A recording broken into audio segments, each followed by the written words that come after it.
And let me say once again, welcome to the third in the series of online workshops on green entrepreneurship. Today's topic is entrepreneurship and the Sustainable Development Goals. We're glad that you were able to join us from all over the world for today's session. My name is Brock Dickinson. I'm the entrepreneur in residence with the Faculty of Environment at the University of Waterloo. And I'll be introducing those who are leading today's session. If you are joining us for the first time, we'd like to remind you or let you know about the process for selecting which of our three languages you would like to hear today's presentation in. So at the bottom of your screen, you'll see an interpretation icon. If you click on that icon, it will give you the choice of English, French, or Spanish. Select the language you would prefer to hear today's session in, and then click back into that icon and mute the original channel. And that will mean you'll hear that single language, the language of your preference throughout the session today. So the interpretation icon, then the language of your choice, and then mute the original audio. And once you've done that, you can settle in and we'll launch into the program today. As is our custom in Canada, I wanted to start by sharing what we call a land acknowledgement. We're being hosted today by the University of Waterloo, and the University of Waterloo is located on the traditional territories of the neutral Anishinaabe and Haudenosaunee peoples. The University of Waterloo is also situated on the Haldimand Tract, which is the land that was promised to the Six Nations, land that includes 6 miles on either side of the Grand River. The workshop series that we're here as a part of is presented by the University of Waterloo, but we're very indebted to and grateful to our partners in this process, and in particular, the Commission for Environmental Cooperation, which has provided all kinds of guidance and support as we've worked through developing these workshops, but is also giving us the simultaneous interpretation and the technology platform that we're working on today. So thank you very much to the CEC for that. We're also co-sponsored through this workshop series by the EcoInnovation Network, a coalition of post-secondary institutions across North America with an interest in green innovation. And you can see the founding members of this network displayed there on the screen: universities from Canada, from the United States, and from Mexico. And we certainly appreciate all of the support of those universities as we work through this series as well. Today, we're going to be talking about the Sustainable Development Goals. And chances are that most of you are familiar with the SDGs, the Sustainable Development Goals. But for those few who might be hearing about these for the first time, let me just say that this is a collection of 17 international environment and development goals that have been adopted by the entire international community. Between the years 2015 and 2030, we have set out a series of very specific targets that we will achieve in working towards environment and development solutions. And as we look at some of these individual goals, we start to understand how they connect to ideas like entrepreneurship. Some of the goals are very economic in their nature: the elimination of poverty, good jobs and economic growth. But for other goals, as we think about things like clean energy or clean water or climate action, part of our success will rest on our ability to bring new tools to communities and to individuals around the world. And in some instances, entrepreneurial approaches might be the best way to bring those tools to those communities and those individuals. And so today we want to explore how those ideas connect together. What is the link between entrepreneurship and the SDGs? Now, the Sustainable Development Goals are being worked on by many organizations around the world, but today I particularly want to thank an organization known as the Sustainable Development Solutions Network.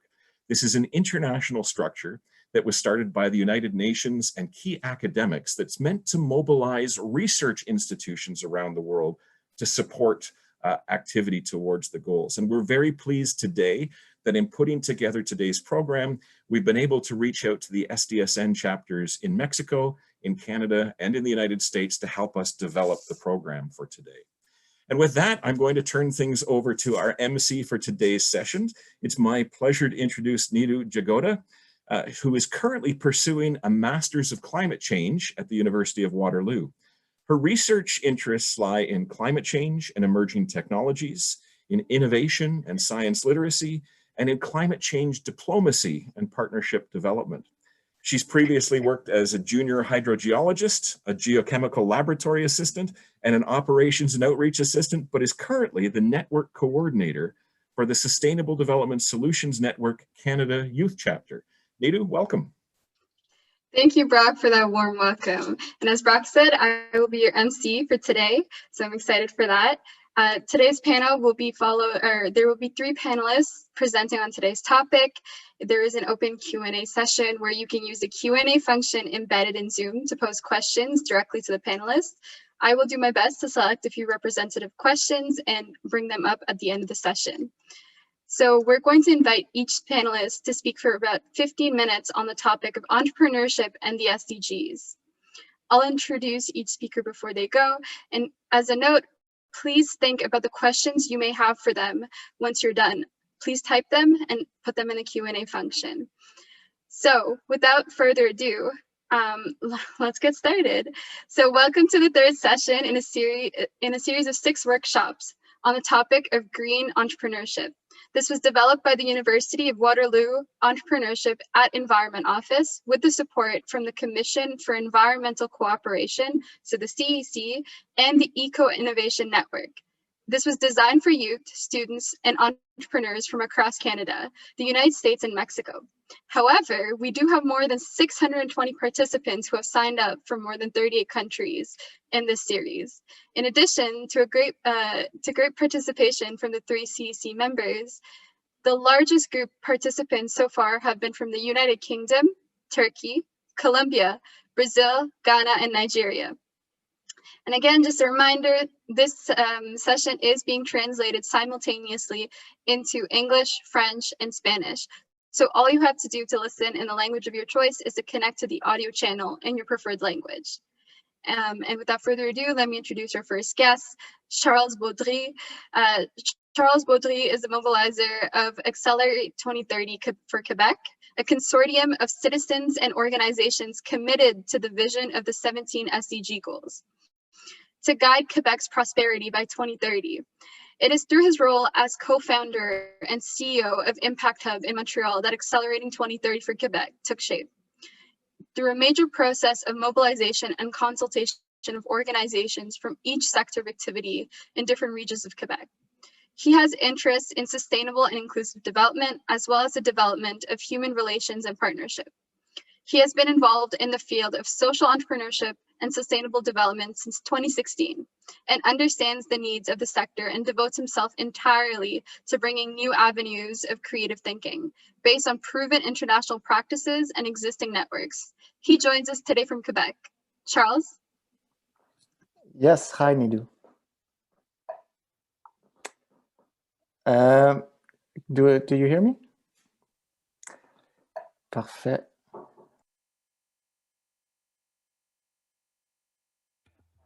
So now I'm going to speak in French, so that you have a few seconds to switch channel. Is it working here?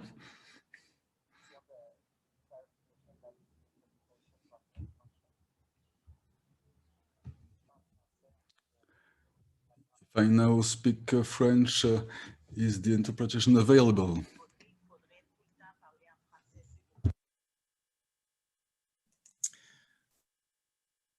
Yes, it is, Charles. Thank you. So I can keep on talking in French.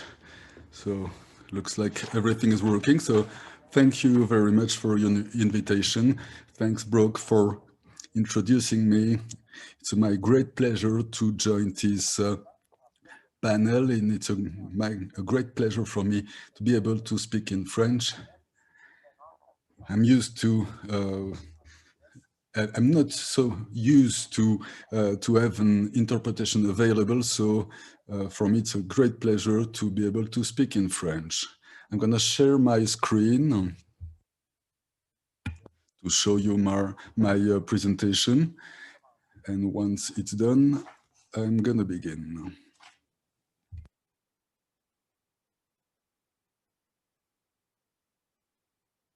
So I hope that everyone can see my presentation correctly. If someone can confirm through the chat that it's working. So my name is Charles Baudry. I'm a mobilizator for Accelerate Quebec 2030.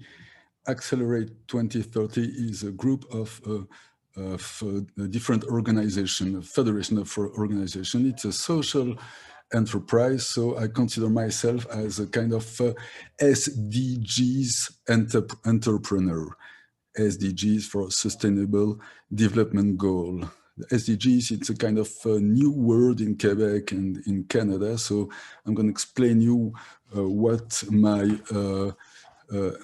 company is doing and talk also about my my journey as an entrepreneur, social entrepreneur. So SDG entrepreneur, as I said, something that's very important now in this crisis context is to highlight the resilience of the social entrepreneurs, the impact entrepreneurs, since we're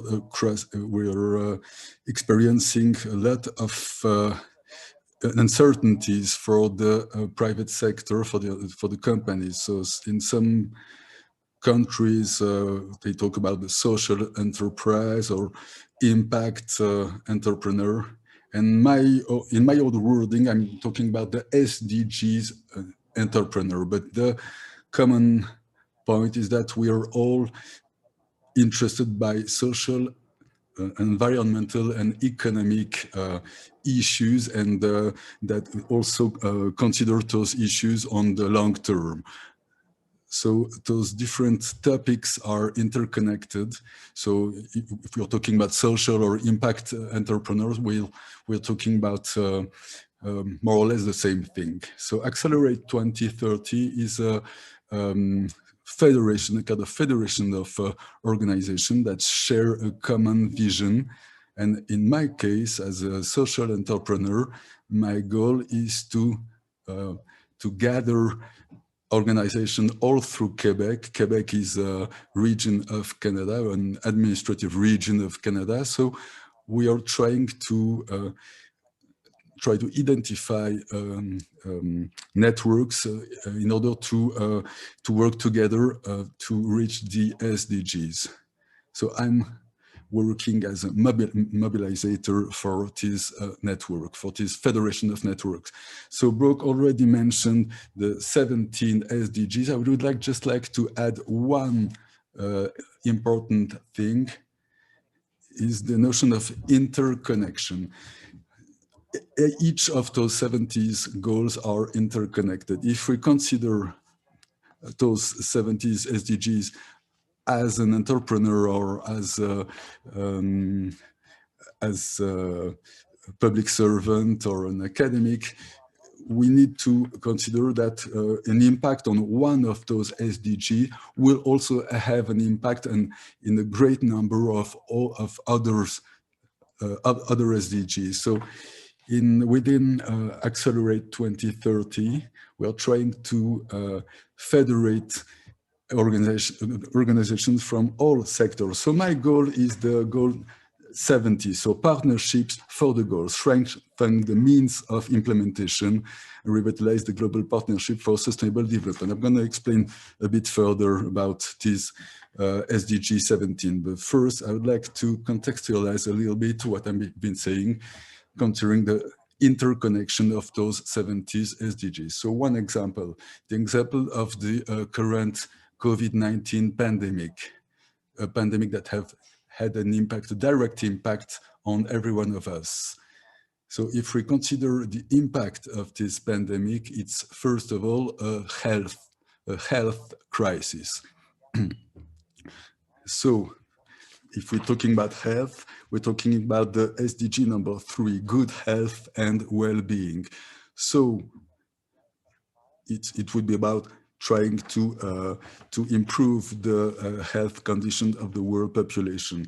So what we've been seeing since the last few months is that the consequences, the impact of this pandemic for the population is related with some social stakes important. For example, the women or the youth are harder hit by this crisis. or if we're talking about the consequences for the startup or the SMEs. So we can consider the SDG number 16, peace, justice, and strong institutions. We need strong institutions to tackle such a huge crisis like this one. So that's what we can see is that this SDG framework is a way to consider our social impact on the global level. So I'm going to repeat myself, but using a common language is what allows us as an entrepreneur or to work together to reach common goals, measurable and comparable goals. So in all the countries, we all have these same frameworks, SDG framework, but the way we are trying to implement this framework can be different from one country to another. So one opportunity for my company, and what I'm going to present you now, is that this framework is not a well-known framework. For example, here in Canada, only 4% of the population, of the Canadian population, knew about those SDGs. So if 5 years after the adoption of this agenda, there's still only 4% of the Canadian population that know about this agenda and know what it's all about and why such a framework has been adopted.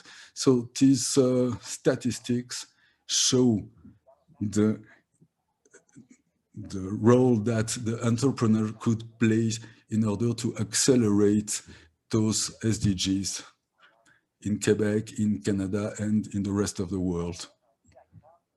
So what we can see here is a kind of graphic that represents Canada, and we could do the same for any country, putting a symbol of Mexico or of the US in the middle. But what this graphic says that in order to reach those SDGs, we need to leave no one behind.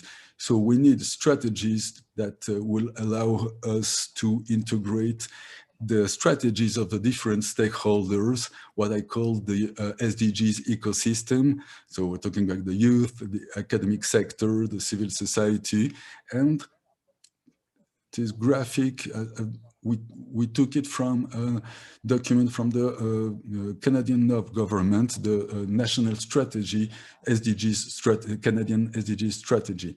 And one element is lacking in this graphic is the entrepreneurs. Now that a lot of changes are needed, I think that the importance of the entrepreneurs is bigger than ever. So as I said, I consider myself an SDG entrepreneur.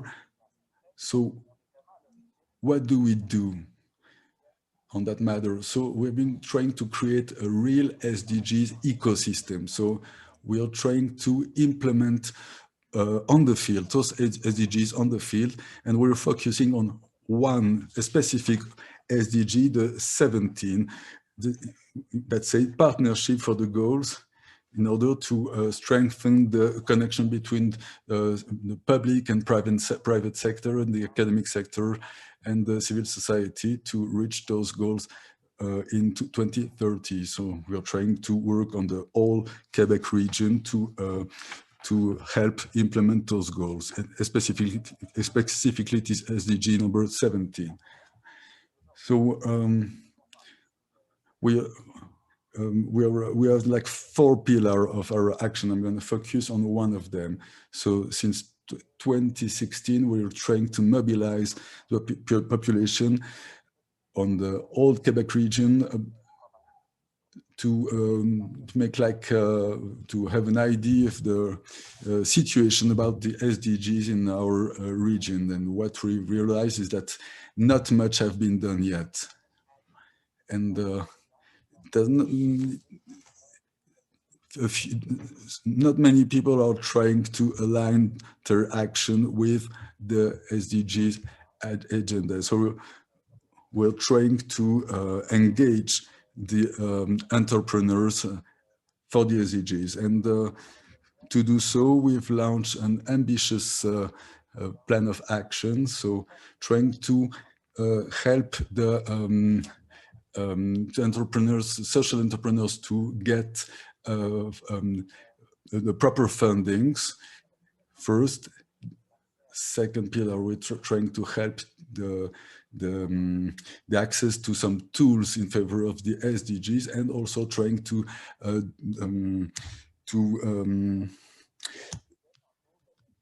do advocacy in favor of the SDGs for the whole population. So as I said, we're trying to implement the SDGs in the field, and for us, it's the entrepreneurs have a key role to play in Quebec, in Canada, and in the rest of the world. I'm looking forward to hear the rest of my colleagues today about this topic. So what we can see here is an SDG entrepreneur. It can be me or someone else, and that show the kind of thing we could do about each of the SDGs, and the connection with the COVID-19 pandemic. So these graphics show where the entrepreneurship could have an impact on the community level to help reduce poverty among the most vulnerable communities. So for me, there's not one only SDG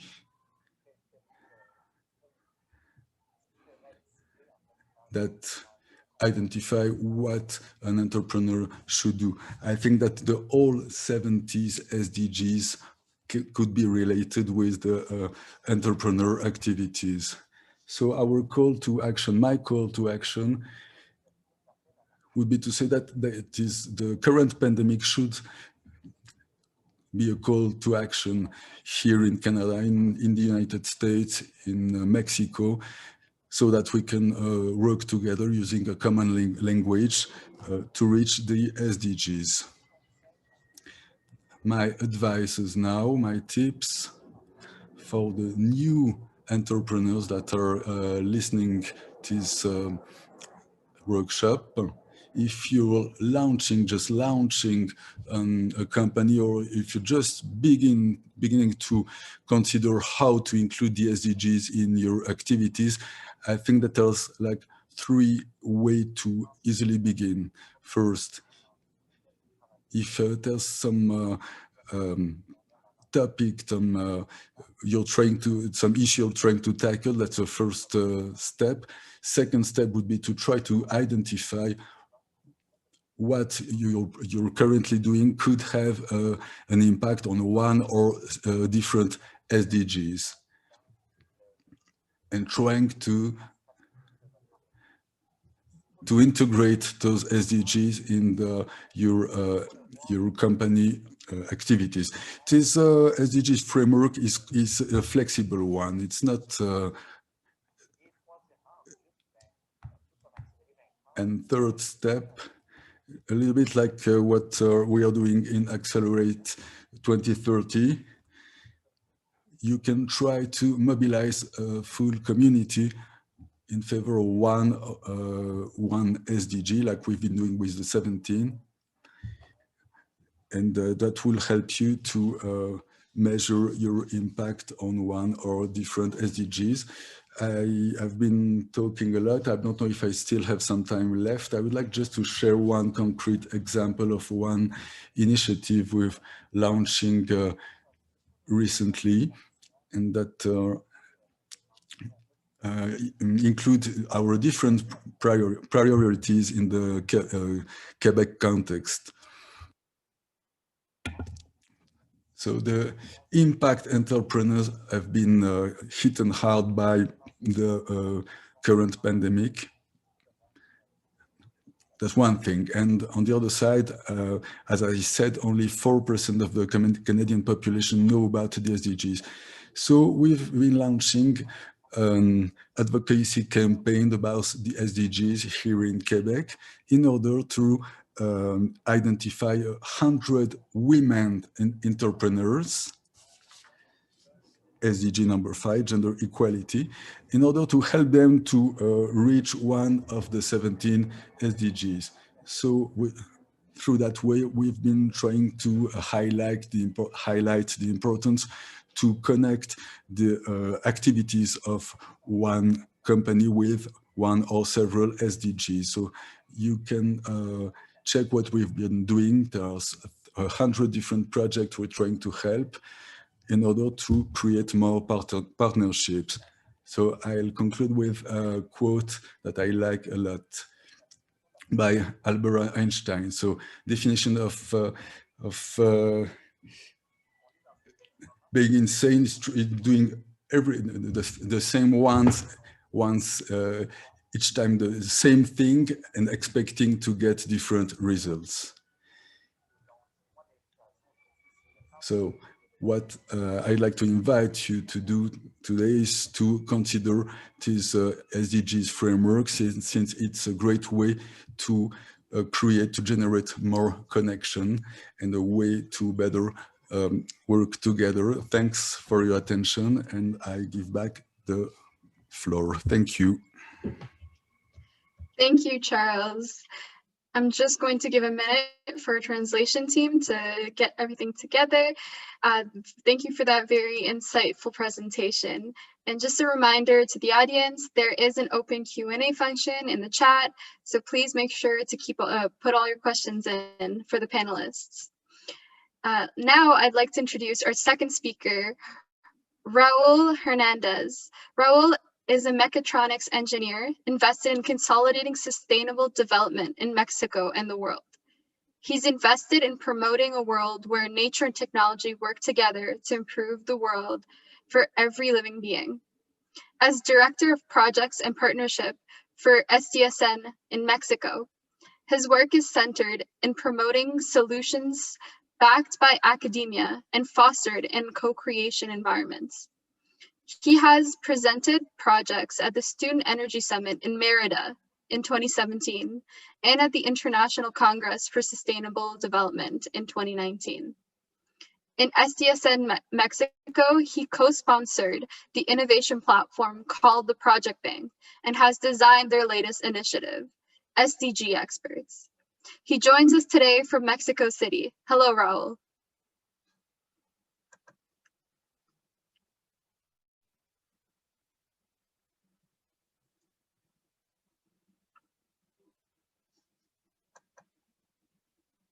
Thank you very much for the invitation, and I will corroborate what I'm going to present, and tell me if you can see the presentation. Can you see it now?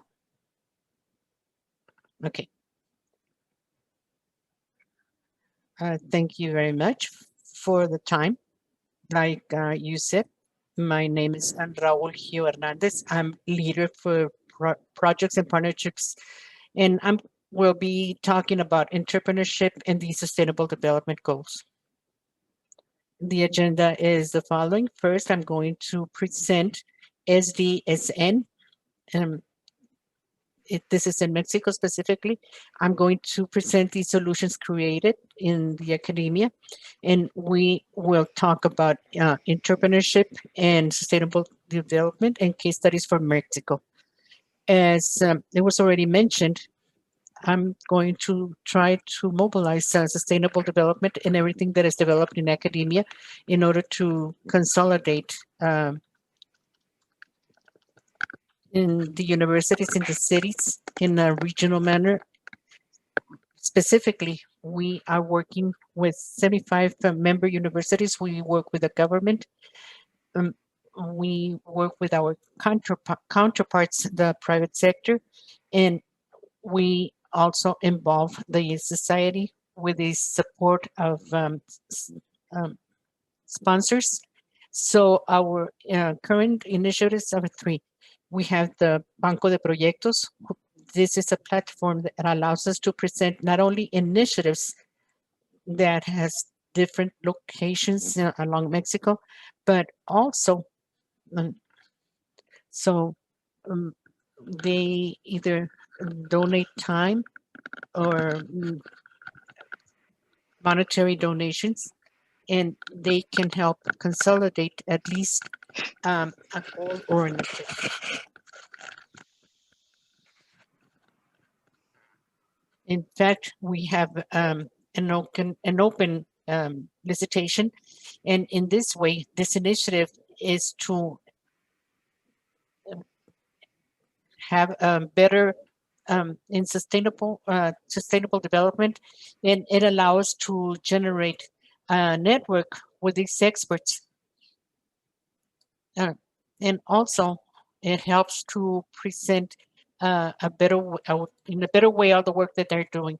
And we have an initiative with youth, and this initiative is we try to have a very simple course, and people who are interested in generating impact in their communities and have the tools to start a project from zero, and that project can coincide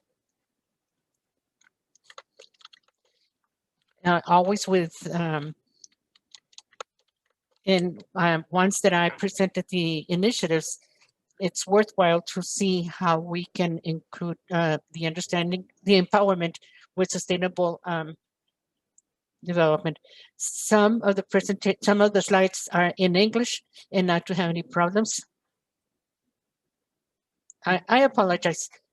You're hitting on the microphone, so it's making a lot of noise. And to speak a little bit slower. Thank you very much.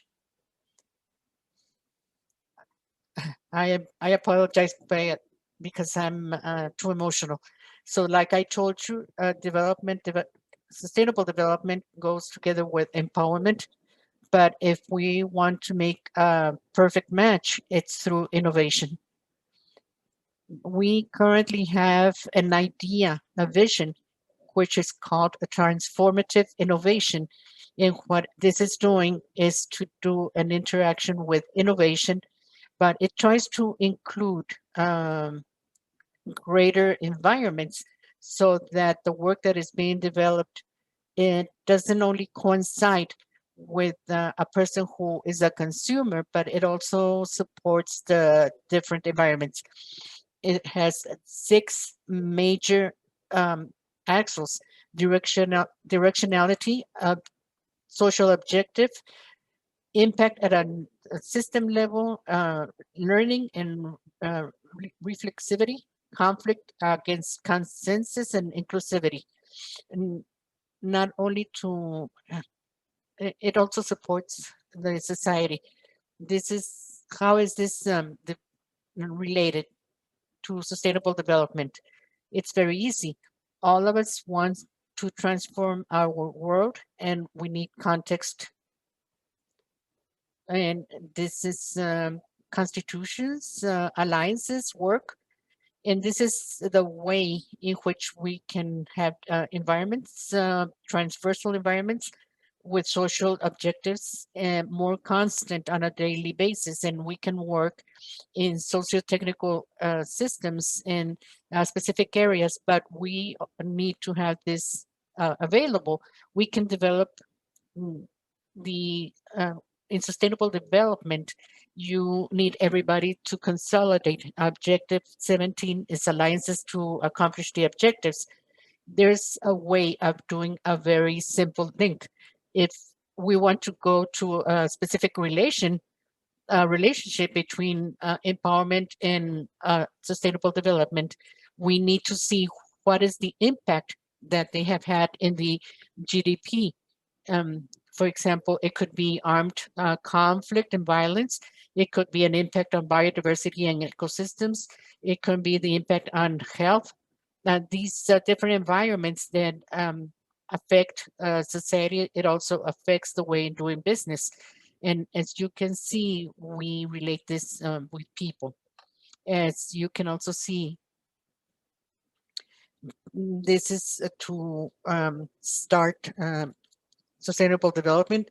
It provides very good profits, and it could have a return of millions of dollars or billions of dollars in other environments you can see, like energy, like better housing, like health. As you can see, there's a broad fan that you can see. Then we can also invest in, there's a MIT report that says that investing in mangroves can have a profit which is triple. If you invest 2 million, you can receive a profit of $7 million. I apologize, but it's you're making a lot of noise in the microphone. I think it's my shirt. The interpreters are sending messages that we can't hear very well. I apologize. Okay, so going specifically in how to start with sustainable development. Thank you to the Spanish network.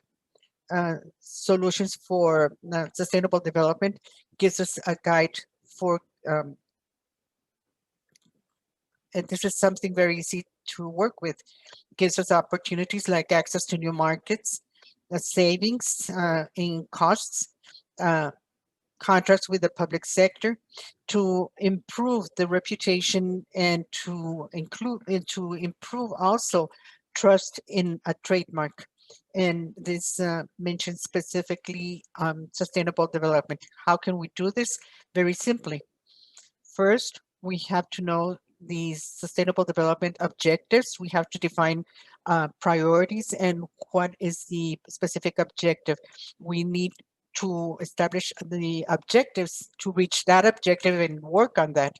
And we need to integrate them not only in our person when we carry out our activities, our work activities, but at the moment that we are with the family or with our friends.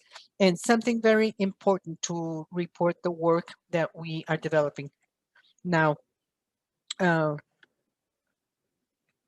this agrees, and these coincide with our empowerment and the development of sustainable development.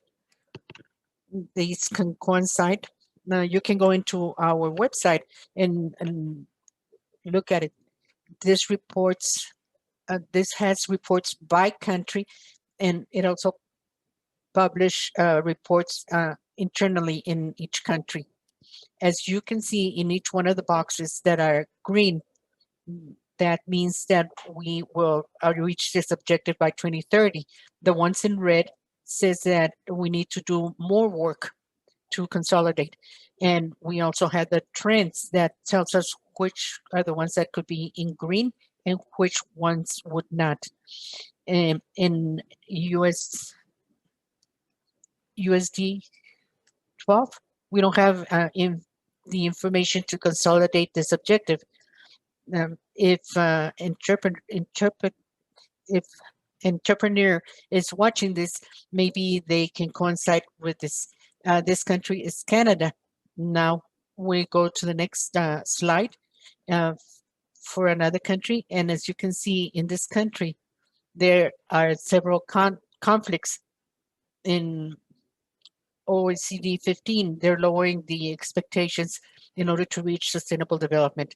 This country is the United States, and we can see that there are many objectives of sustainable development that coincide negative or positive way, depending on the work that we as entrepreneurs will carry out. Finally, we reached my country here in Mexico, and you can see that we need several steps in order to reach the objectives of sustainable development. But there are several trends that are towards increase, but we don't have a way of accounting in a feasible way objective 12, which is the responsible use In this way, if somebody has a company that generates methodology, this is an incredible space. And these are just ideas. And these are all the objectives of sustainable development need empowerment and need the assistance of the academia and social and the social community. These are the studies, the case studies in Mexico. This is a company that cooks pizzas. Instead of using the pizza base, they use a tortilla. They use also beans, and they also add grasshoppers. So this is a very good dish in Mexico.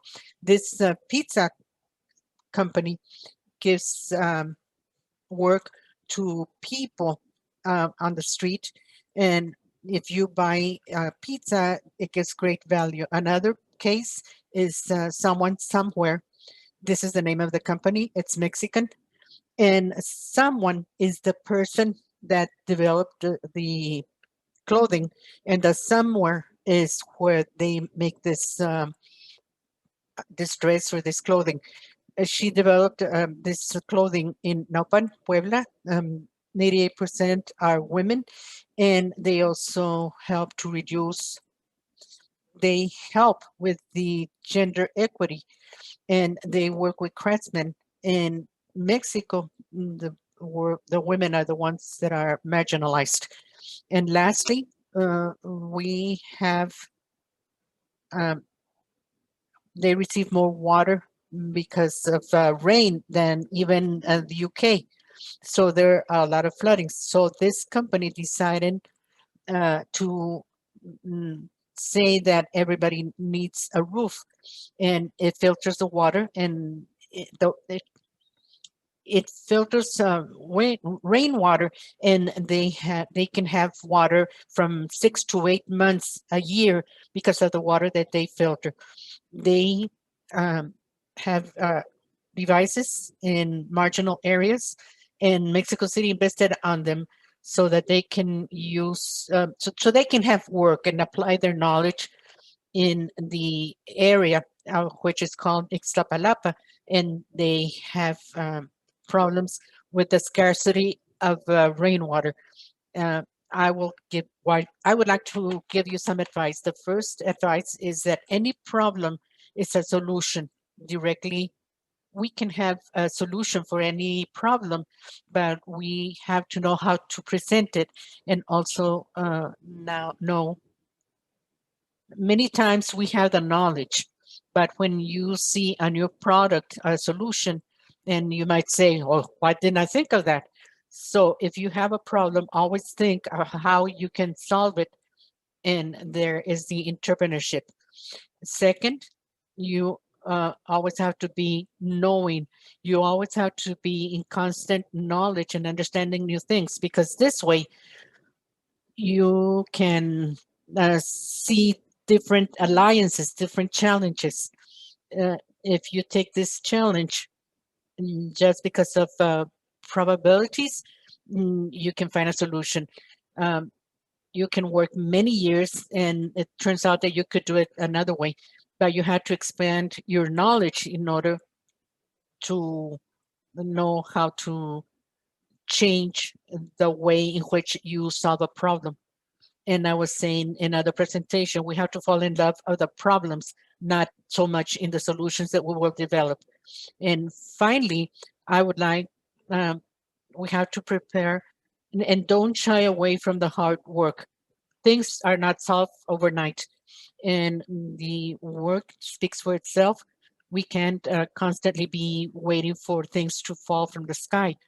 We had to dedicate time and effort. And finally, I would like to finish with a phrase from Isaac Newton, and he wrote it in 1695 that says, "If I have seen further, it is by standing on the shoulders of giants." And the knowledge is not developed by oneself. You have to work with others. and it makes a reference to the work that we have developed, not only as persons, but of humanity with this collective knowledge. Thank you, and that's all I have. That is my email, if you would like to get in touch with me or to make any comments. Thank you, Rahul, for that insightful presentation. And now we are running a bit late, so I'd like to introduce Grace Rodriguez. And so Grace is the co-founder and CEO of Impact Houston, a locally rooted, globally connected nonprofit organization that provides inclusive platforms, international programs, and resources to empower change makers and help social entrepreneurs to create sustainable solutions with scalable impact.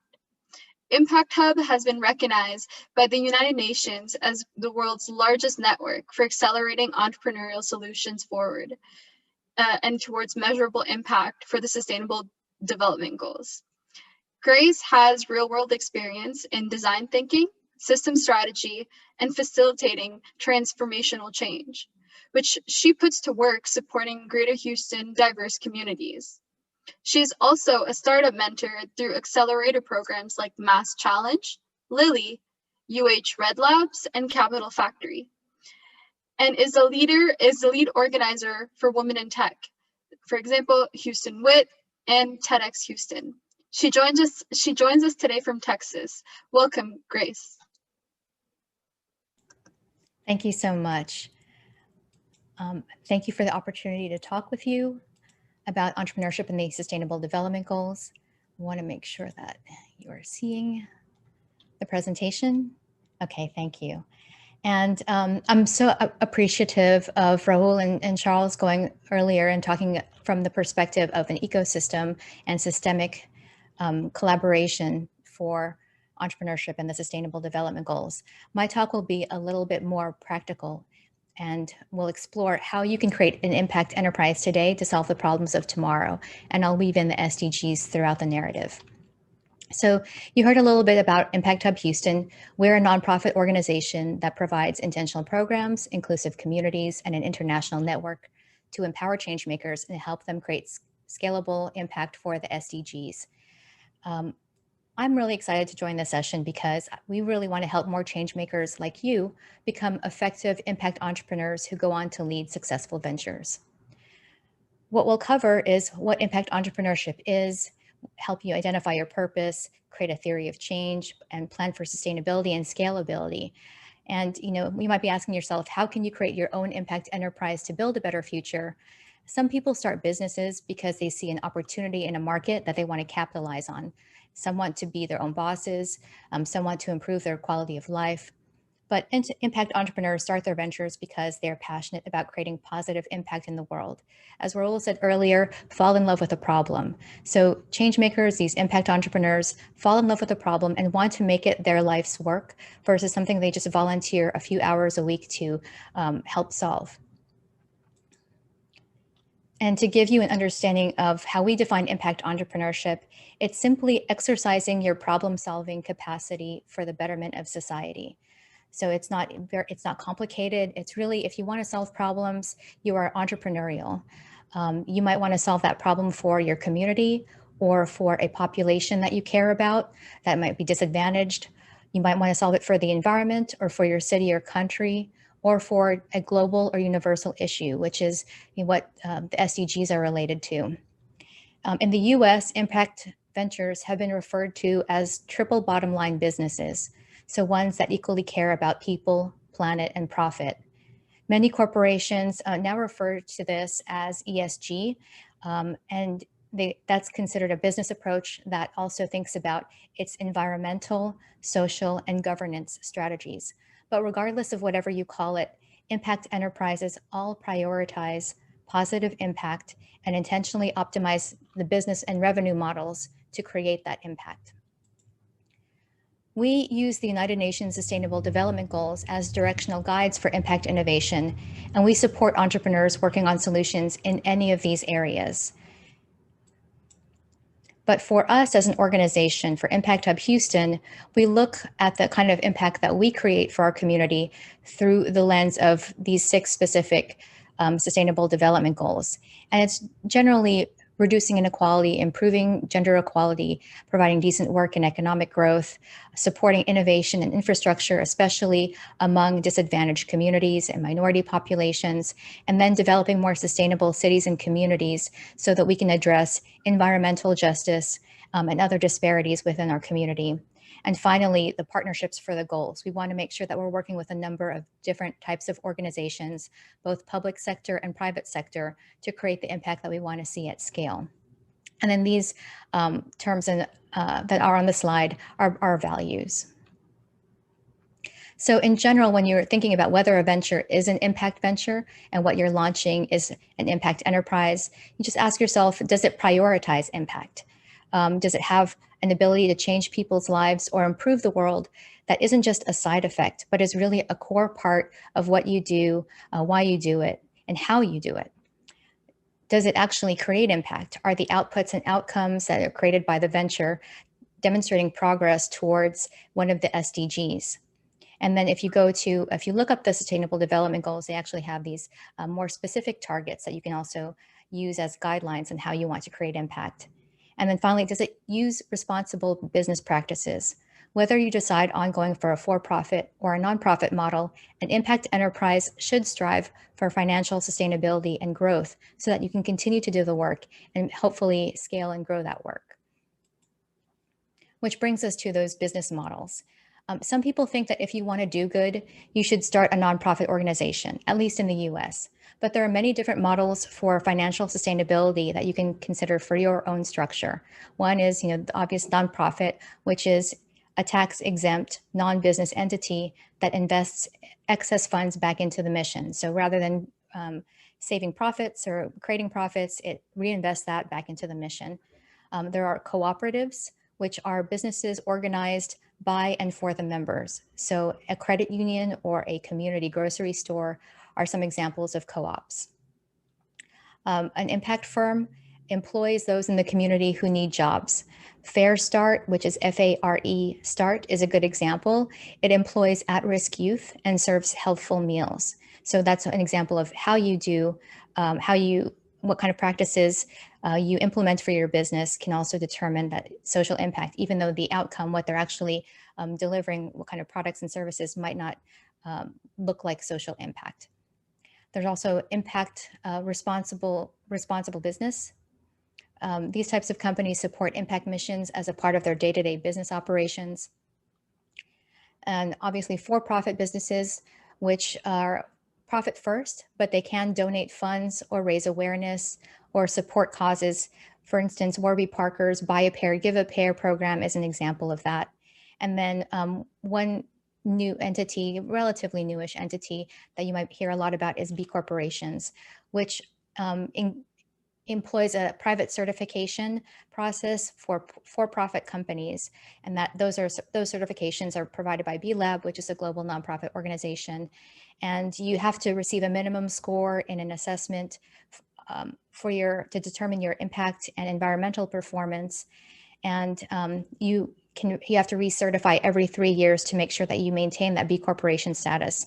But if you go through the process of getting B Corporation status, then it's an easy indicator for other communities and for potential investors and potential customers to say that you are socially minded and that you commit to that.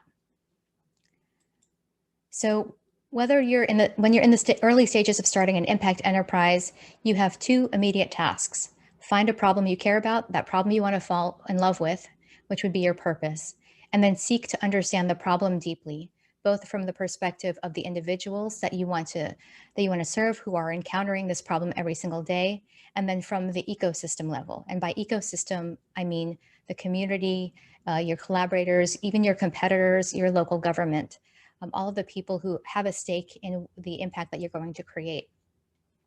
And sometimes identifying and understanding a problem can occur at the same time as you're working to solve that problem. So as an example, we started Impact Hub Houston because there was no organization in Houston that was specifically dedicated to bridging the tech startup and the small business communities together, and then inclusively and equitably helping people who want to change the world through innovation and entrepreneurship. So what is your purpose? If you already have a purpose in mind, that's great. And you can get straight to work establishing your organization and building your venture. But if not, and you're stuck, or if you want to learn more about the problem that you want to solve before deciding whether it's something you want to pursue full time, some ways you can jumpstart ideas are, by thinking about who do you think needs help but isn't getting it. So looking back at the SDGs, when you think about gender equality or reducing inequalities, which populations are experiencing disparities, are not being served equitably, and then how can you help them? And you can interview people who are experiencing different problems. You can go into the communities yourself and see what people are experiencing as you fully immerse yourself in the community. You can also think about what impact issues do you personally care deeply about? And so if you are already volunteering with organizations, you can identify which ones do you find make you feel like more passionate and connected with an issue. You can also, if you're not volunteering with organizations, that is one way to learn which kind of impact issues you care most about. So an example of that is if you're thinking about quality education, there are so many different levels and different types of communities and solutions to improve quality education. So you can volunteer with an organization that improves digital literacy, helps young youth learn about tech. You can also think about how do you educate people who are in rural areas who don't have access to the internet. There are so many different ways of addressing the SDG of quality education. You can also ask, where are there gaps that need to be filled? So if you look at your ecosystem, and as Charles and Raul demonstrated, there are a lot of different organizations, and not all of them are addressing maybe maybe there's some gaps that aren't being addressed. So you can look at which populations are not being served, which organizations are trying to serve the same population and, kind of being left behind. So then you can figure out who do you really want to help.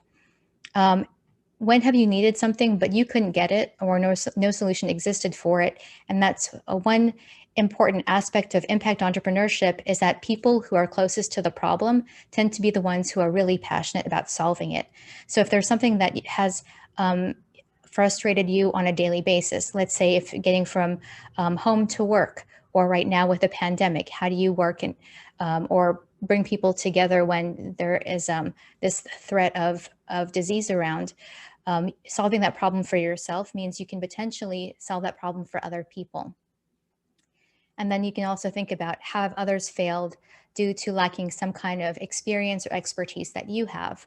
One of the things that we have as a benefit for Impact Hub Houston, some other organizations that try to do the similar, providing, convening, catalyzing our ecosystem, and then providing equitable entrepreneurship support to our community.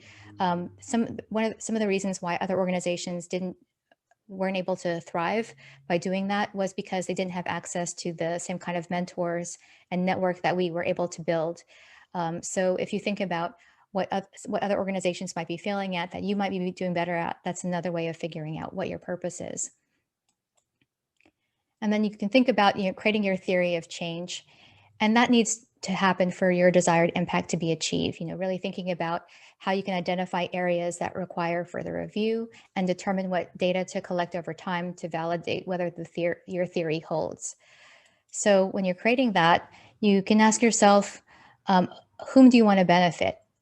And what kind of benefits do you want to achieve? When will you want to achieve them? How will you and other people make that impact happen? So what kind of activities, what kind of strategies, what kind of resources will you need to be able to make that impact happen? Where and under what circumstances will you do your work? So you can also think about different types of regions. The greater Houston area where we operate is over 26,000 square kilometers. And we obviously, we can't reach everybody across our entire city and in all these different neighborhoods. So we want to make sure that we are much more specific in targeting people who really need the kind of support that we want to provide. And then thinking really deeply about, why do you believe your theory of change will bear out? Like, what kind of assumptions do you have? What kind of assumptions have you made? Talking to a lot of different people within the environment or the ecosystem or community that you want to serve will help you understand what the real issues and the real challenges are. and so that you can better address those challenges. So for instance, in one area of Houston, we found that there was a grocery store that was being closed, and people thought, well, there's not a grocery store that's really needed in that neighborhood because there was another grocery store within a couple kilometers of it. What they didn't realize, though, was that the people who lived in that neighborhood would walk to that grocery store, and the grocery store would allow them to use the carts and to bring their groceries home, because a lot of people in that neighborhood didn't have public transportation or didn't have their own cars to be able to, ferry their groceries back and forth. So by looking at the neighborhood, looking at what those the people in the neighborhood were experiencing, you could see that the problem wasn't just having this grocery store or this resource for them.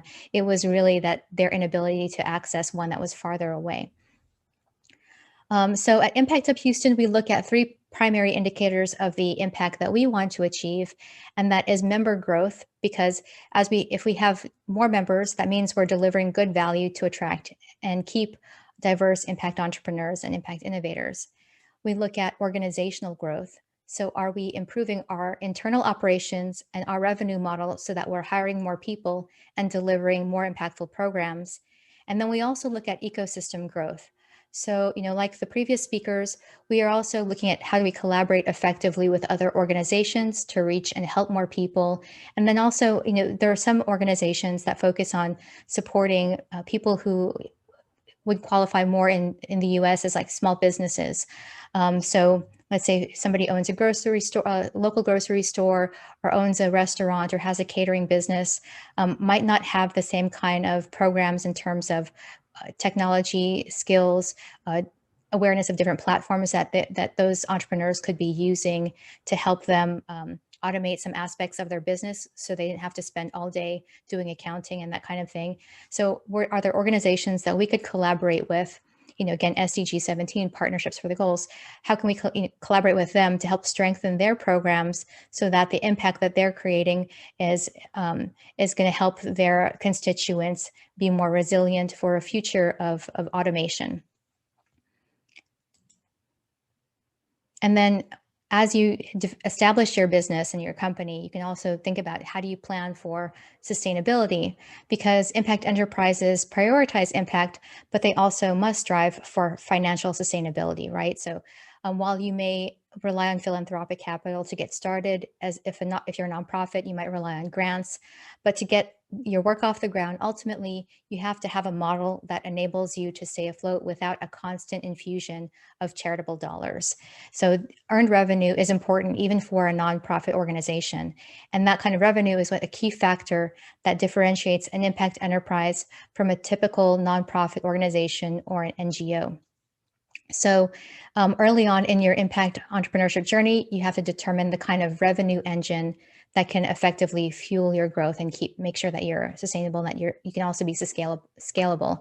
I'll share with you some different revenue engines for impact enterprises, but just consider these as a starting point. You must determine what business models work best for your particular problem and your particular solution in your specific market, because some of these won't apply to wherever you are in the world all the time.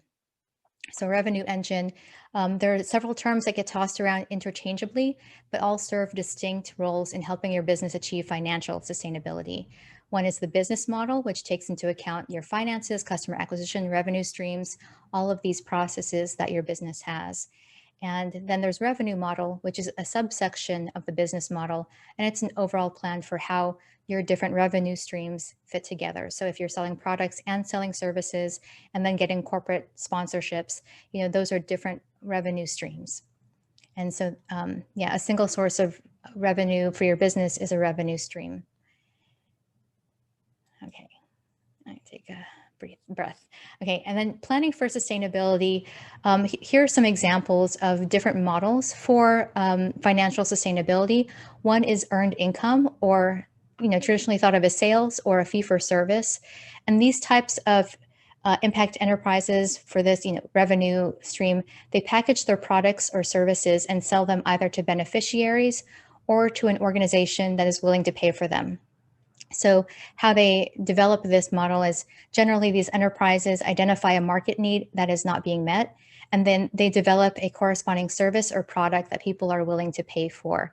And yeah, so an example is one of our members is Just Add Beats, and it's an educational program that provides critical thinking and 21st century skills for students, anywhere from elementary school to university. And what they do is they teach young people how to develop their own music, to be like audio engineers, sound engineers, create podcasts through having the students form agencies, like their internal teams. And then what they realized was that for US or our local schools here, they needed more STEAM programming. So that's STEM, science, technology, engineering, and math, with the injection of arts to make it STEAM. And so a lot of our schools need more STEAM programming to keep students engaged and to help them get familiar and comfortable with different types of technology. And Just Add Beats developed this program, and they found that they could sell to Harris County, which is our local government that is supporting a lot of different school districts. And then Just Add Beats could go into the schools and then deliver that service, that educational service. Another model is franchising, micro-franchising, or business in a box. And these types of impact enterprises license members of a local community to run kind of a business in a box or a micro-franchise. And that typically, the founder, the entrepreneur, typically coordinates overhead or central office functions so that it can create efficiencies at scale while providing local people with an opportunity to create generational wealth. And they provide local people with capital and inventory to get their business off the ground. And the way these types of micro franchises make money is by receiving a percentage of the franchisees or the local entrepreneurs' sales in order to fund their own costs. Example of this is Mwinda Technologies. So this is also a member of the Impact Hub Houston community. And what they do is provide solar energy products and generators and batteries to communities in Africa, so that the people who, the families that are getting these solar energy fuel generators are able to power their own homes, but then also able to sell charging people's electronic devices and other devices to other people in the community. And so that family that gets one of the Mwinda Technologies solar panels is actually literally running a business in the box as a micro franchise of Mwinda. Another model is cross-subsidization. And this is where the revenue that's generated from some customers are used to subsidize the goods or services provided to other customers. And Impact Hub Houston is an example of that. We have corporate sponsors who pay us for consulting and pay us to deliver programs and events. And that helps us to subsidize delivering entrepreneurial support to diverse entrepreneurs who are unable to afford membership. There's also market linkage, and these types of impact enterprises work to connect entrepreneurs to markets. And market linkage could take the form of buying a product from a local craftsman at local market prices and then selling it to an international market at an increased price so that they can get that profit margin, while the local craftsman can get their own profit margin, set their own profit margin. The impact enterprise could also provide a value-added service to local entrepreneurs, such as helping them with marketing or technical assistance or financing, and then connect them to these expanded markets that might be outside of their geography. An example of that is Sangar Rum, who is also one of our members. It's founded by a person who has family in Liberia and has connections with agricultural communities there, and decided to provide entrepreneurial education and support for the farmers in Liberia so that they could provide sugar cane for the rum, and is selling the rum here in the US.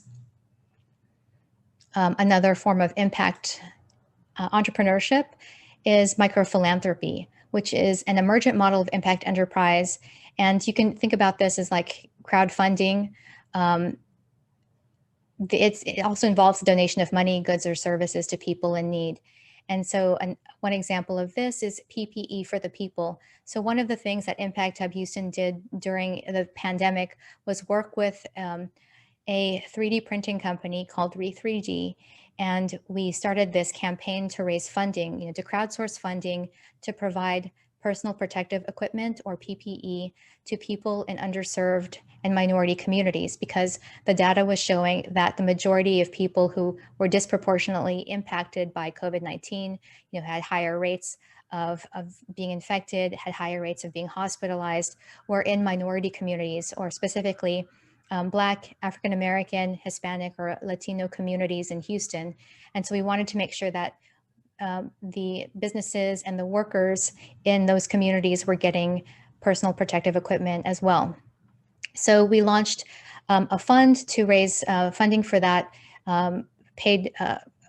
gave money to Re3D to create the protective equipment, and then made sure that we also had organizations that were reaching out to us to deliver that equipment to those communities. And then finally, employment generation. So this model of impact enterprise creates job opportunities for a target population, such as refugees, women, youth, or people with disabilities. And that would include for Spectrum Fusion, people who are neurodiverse.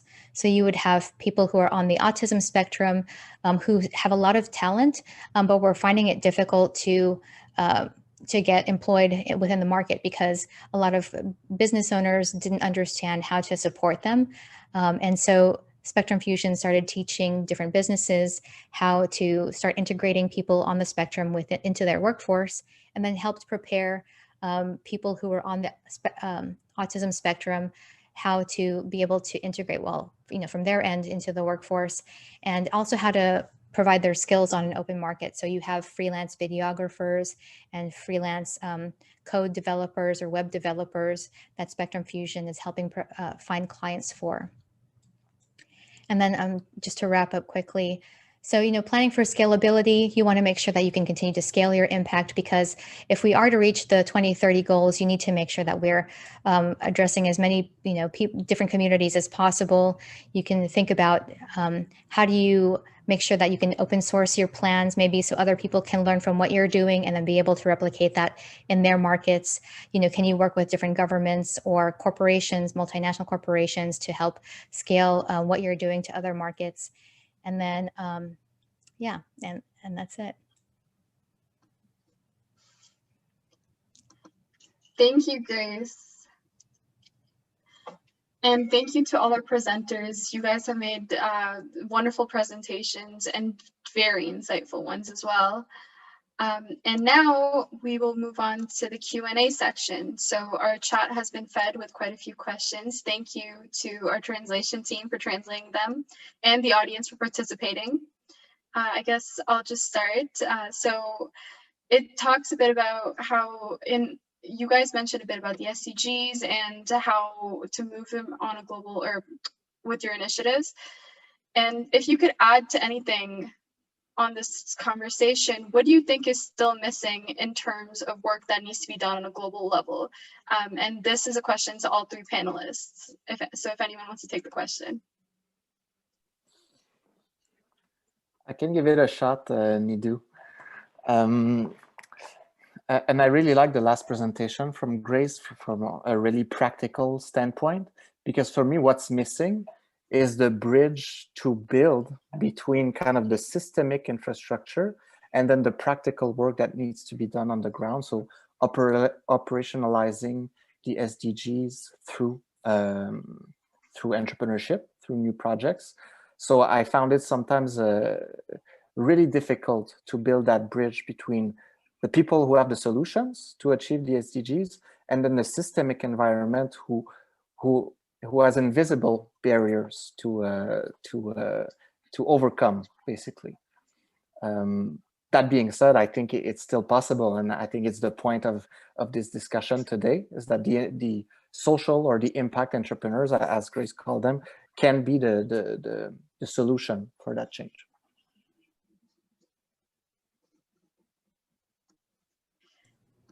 I agree. I think for for us to be able to reach the 2030 goals, we'll really need more investment. So the same way that we saw the rise of, Silicon Valley and all of these tech startups, we need just as much investment in impact entrepreneurs and impact enterprises for them to have that kind of same scalable reach and impact that will help us reach those goals. Right now, we're seeing slowly but surely investment from our local community, but we've seen more investment happening on the coasts in California and New York. Not enough impact investment, not enough investment from our local governments, and not enough investment from the corporate community here. So a lot of people know that Houston has a large oil and gas community, And so as they're moving towards energy transition and understanding that the future is not going to be oil and gas anymore. In fact, there are more hydro and wind and solar projects in Texas now, that as long as we continue investing in those types of solutions, those solutions will be even more successful than the traditional old ones that have had negative impacts for our environment.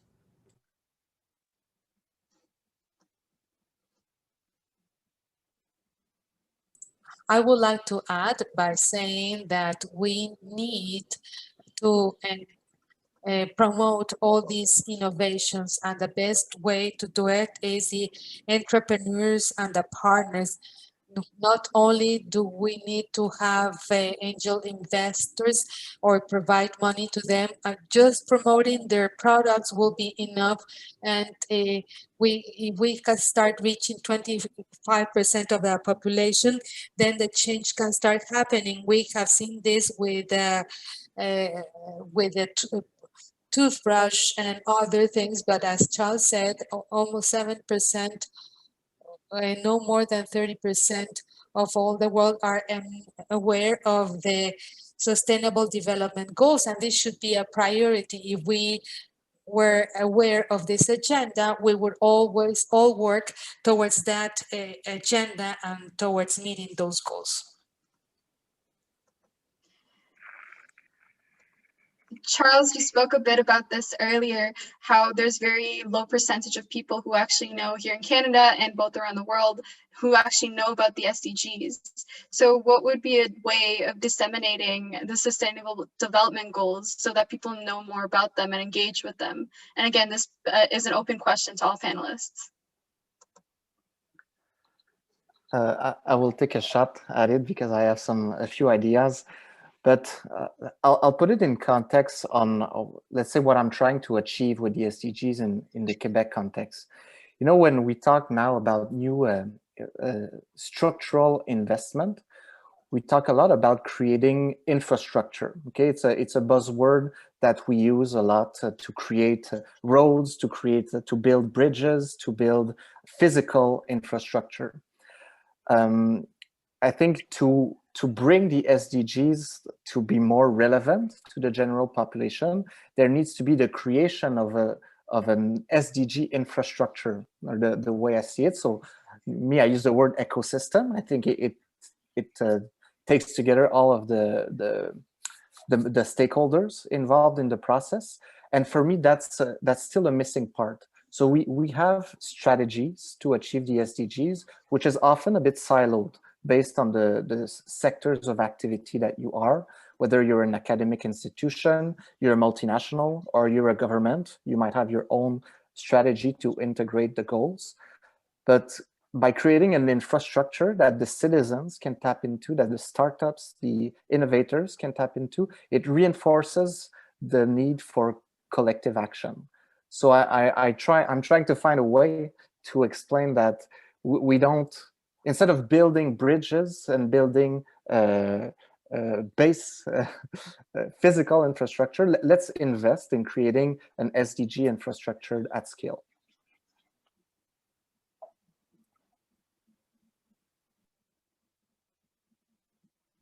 Does that resonate with my co-panelists? Would anyone like to add to what Charles has just said?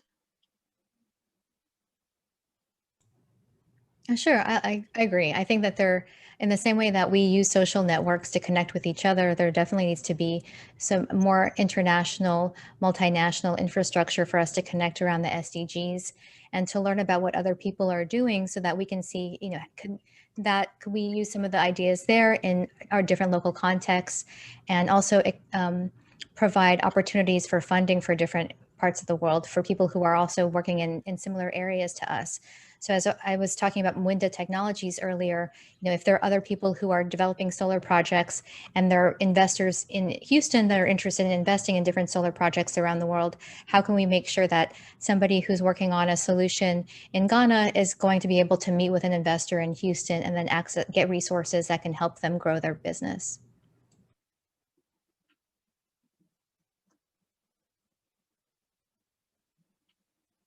Well, I just would like to add that that's why we started with a Sustainable Development Solution Network. Not only do we want to promote what we are doing at the academia level, but also to link this with other areas. We worked with the government, with the private sector, World Impact, which is our counterpart in the private sector, as well as with the UN and different officers from the United Nations, such also different agencies from the United Nations, UNDP, for example. Not only should we have to create the alliances or partners, but in the post-pandemic era, we can start building a better future, because we know that not taking care of the environment led us to be locked down, and we need to recover all these zones that we have lost, as Charles mentioned.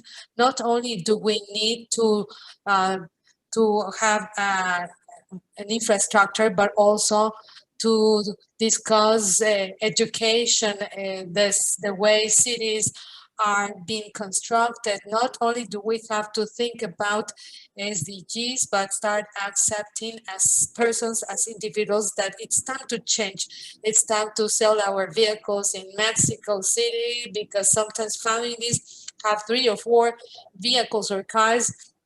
So we need to prioritize public transportation, and this way the government, with our actions, will know where to invest. And also, and if the government does not invest, we need to go to the private sector. Thank you for those responses. I know we're a bit short on time, so I was wondering, Brock, if you're listening, would you like to take over here, or am I good to go for more questions? I think just given where we are on the clock, we may wrap it up there, but I appreciate you squeezing those questions in. We will do our best to kind of pose some of the questions we didn't get to today to future presenters and panelists, because these questions of entrepreneurship and the SDGs are central to so many of the topics that we're looking at currently. Thank you to the 3 presenters that we had with us today. We really appreciate the time and the energy that it took to prepare your presentations and to share them with us. So thank you very much. Thank you as well to Nidu, who has done a great job as MC and host for today's session. Thanks for steering us through all of today's activities. And as always, I want to say thank you to the interpreters. This is not an easy task. We all speak too quickly. We all have too many ideas we want to share, but we really appreciate the effort you've made. Every week I've been thanking somebody from the CEC for the various contributions they've made as well. And today I wanted to single out Dominique Croteau and Catherine Holmick, who have been instrumental in preparing and helping to deliver these programs over the last few weeks. So thank you to both of them, who are once again with us today on this call. As you can see on the screen, we are currently halfway through the schedule of the 6 online workshops that are part of this series. So we have just finished Entrepreneurship and the Sustainable Development Goals. Next week, we will proceed with Innovation and Incubation with Green Startups. This is an interesting topic. We've talked a lot about innovation and the notion of incubators and supporting entrepreneurial ventures popped up today several times. Next week, we're going to dive much more deeply into this question. I'll be acting as your MC next week, but amongst our guests are Ryan Kushner from the Third Derivative Incubator in San Francisco. Now, Ryan is the author of a book called Accelerate This. And I'm not sure how that's going to translate into French and Spanish, but in English, it also almost has a bit of a rude connotation to it. So Accelerate This, subtitled A Super Not Boring Guide to Supporting Green Energy Startups. So Ryan will be joining us from San Francisco, and Jeanette Jackson, who runs the Foresight Clean Tech Accelerator based in Vancouver, British Columbia, will also be joining us. We will have some extra special guests that will be a part of the discussion next week, but those are our two sort of core and key presenters. So we hope that you'll make the time to join us. As always, these sessions are being recorded.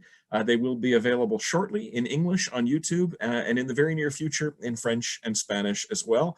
And we will send a note out to participants to let you know when those programs are available.